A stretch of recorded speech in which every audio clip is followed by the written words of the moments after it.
And our top story here at 5. After a decade of reform efforts, Albuquerque Police Department leaders say they are close to checking the final boxes of their federal oversight agreement. So let's get right to Griffin Rushton, who joins us to break down the latest report from the U.S. Department of Justice. Griffin, this is pretty big. I mean, this is one the city is saying is more or less the end of the line here.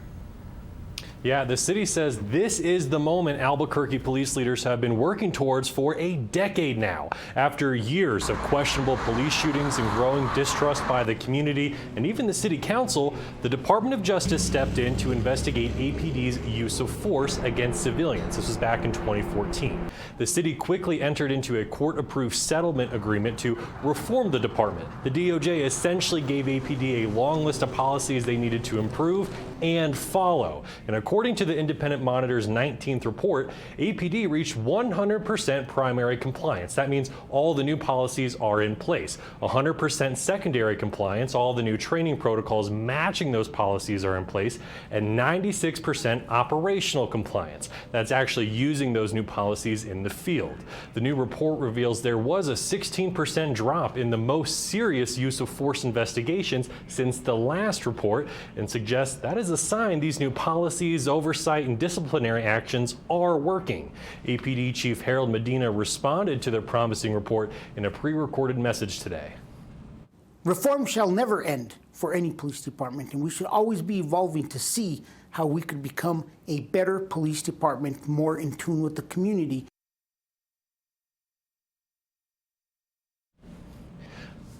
Now, the court signed off on APD doing its own use of force investigations back in December, and this new report means APD and the Justice Department have asked the court to sign off on final progress for nearly 100 more points of improvement. APD says the 4% of the paragraphs out of operational compliance have to do with the Civilian Police Oversight Agency, something the City Council needs to take care of. But APD will still have to prove over the next 2 years that these reform efforts aren't just for show. The ACLU of New Mexico says it's still concerned with APD's use of force, especially following recent police shootings involving suspects with mental health issues. The ACLU's policing policy advocate says it should not go unnoticed that recent monitoring reports have highlighted ongoing concerns about accountability at APD.